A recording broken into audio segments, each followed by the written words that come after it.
செல்வங்களே, இரவு நேரம்.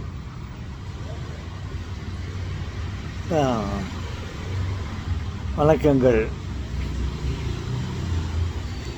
தாத்தா. இப்போது ரொம்ப சம்மர் ஸ்டார்ட் ஆகிடுச்சு தாத்தா. வெய்ய காலம், வெயில் தாங்க முடியல தாத்தா. அப்படி இருக்கும்போது நம்மளாம் எந்த விதமான உணவுகளை நம்ம உண்ண வேண்டும் தாத்தா? எந்த விதமான உணவை உண்ண வேண்டும் தாத்தா? நல்லா நல்ல நல்ல சாப்பாடு, பிரியாணி, நான் வெஜிடேரியன் உணவு, பிரியாணி போன்ற உணவுகளை உட்கொள்வது நல்லதா தாத்தா? நோ, இந்த சம்மர் சீசனில் அந்த மாதிரி நான் வெஜிடேரியன் மாமிச வகைகளை நாம் கண்டிப்பாக சாப்பிடக்கூடாது. எப்போது ஒருவேளை நமக்கு ஏதாவது சாப்பிட வேண்டும் என்ற ஆசை எண்ணம் வரும்போது வேண்டுமென்றால் குறைந்த அளவில் நாம் சாப்பிடலாம். மற்றபடி ரெகுலராக நாம் காய்கறி வகையை சேர்ந்த உணவுகளை நாம் சாப்பிட வேண்டும். காய்கறிகளை நாம் சாப்பிட வேண்டும். பிறகு பழங்களை நாம் அதிகமாக சேர்த்துக்கொள்ள வேண்டும். பாருங்கள், இந்த வெயில் காலம் வந்துவிட்டது. இந்த காலத்தில் நமக்கு தேவையான உணவு பழங்கள் இவையெல்லாம் கிடைக்கிறது. குறிப்பாக பழங்களை அதிகமாக கடவுள் விளைத்திருக்கிறார். பாருங்கள், தர்பூஸ் பழம், அதில் எவ்வளோ தண்ணீர் இருக்கிறது. ஆரஞ்சு பழம்,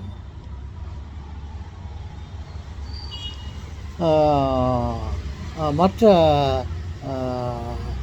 எவ்வளோ பழங்கள் இருக்கிறது. அவைகளை அதிகமாக நாம் சாப்பிட்டால் உடம்புக்கு ரொம்ப குளிர்ச்சியாக இருக்கும். வாழைப்பழம் இருக்கிறது. அதிகமாக மாம்பழம் சாப்பிடாமல் தான் நல்லது. அப்படி செய்தாலும் மாம்பழத்தில் நிறைய தண்ணீர் ஊற்றி ஜூஸ் பண்ணி சாப்பிடலாம். அனாசி பழம் இருக்கிறது. அவையிலேருந்து ஜூஸு, பழ ரசத்தை எடுத்து நம்ம அதிகபட்சமாக சாப்பிடலாம். சப்போட்டா இருக்கிறது.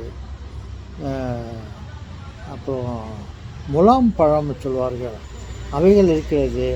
அதில் ஜூஸ் பண்ணி அதிகபட்சமாக தண்ணீர் சேர்த்துக்கொண்டு நாம் சாப்பிடுவது நல்லது என்று சொல்வாங்களே. காய்கறிகளை சாப்பிடலாம். அதில் குறிப்பாக காரத்தை தவிர்க்க வேண்டும். அதிகமாக காரத்தையும் உப்பையும் நாம் அதிகமாக சேர்த்து கொள்ளக்கூடாது. உப்பு தேவையான அளவுக்கு, சிறிதளவுக்கு சேர்த்துக்கொள்ளலாம். காரத்தை ஒரு 75%, 80% அவாய்ட் பண்ணிடணும். இந்த மாதிரி சாப்பிட்டால் உடலுக்கு ரொம்ப ஆரோக்கியமாக இருக்கும் சொல்கிறாங்களே.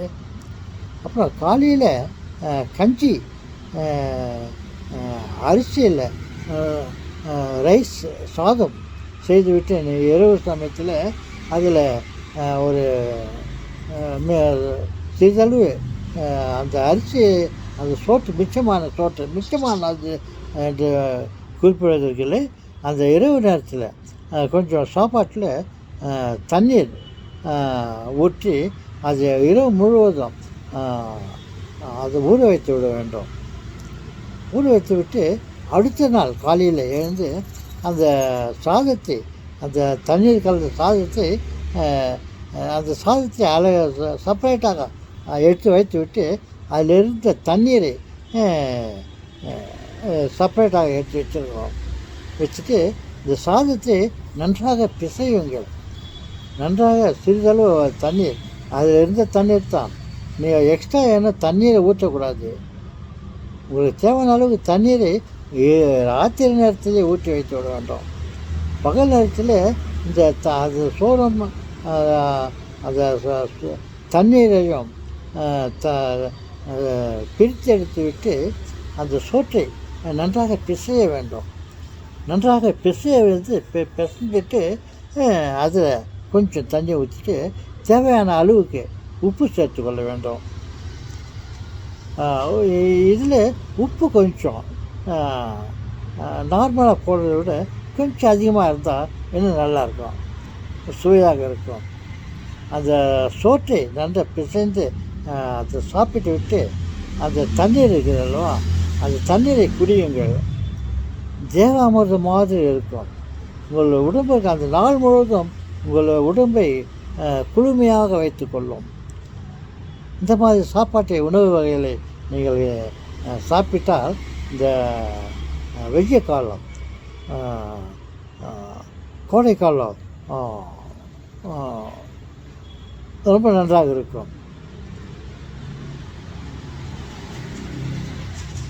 செல்வங்களே, காரத்தை தவிருங்கள், அதிக உப்பை போடுவது தவிருங்கள். கஞ்சித்தண்ணி, அரிசியால் செய்யப்பட்ட சோறு ரைஸ் இருக்குல்ல, அதில் வந்து ராத்திரி நேரத்தில் அதில் நிறைய தண்ணி ஊற்றி சிறிதளவுக்கு உப்பு போட்டு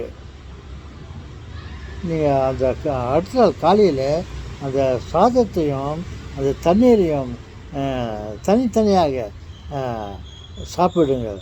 உங்களுக்கு மிகவும் குளிர்ச்சியாக இருக்கும். ஓகே, சரி செல்வங்களே, நான் சொல்வதை தாத்தா சொல்வதை கேளுங்கள். நிறைய பழங்களை சாப்பிடுங்கள். ஓகே.